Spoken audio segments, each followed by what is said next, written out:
Good morning, good morning, good morning, good morning kabayani.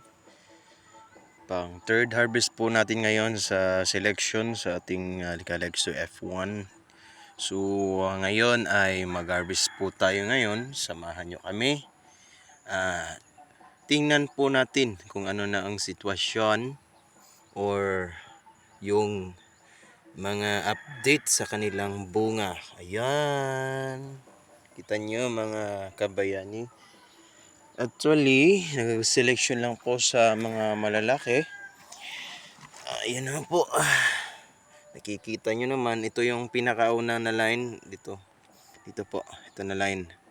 Ay, ito lang po yung maraming bunga. Tsaka yung iba, kasi hindi kasi ito sabay-sabay na pagtanim. Kaya ito lang muna yung ating titingnan kung makakuha tayo ng isang balde.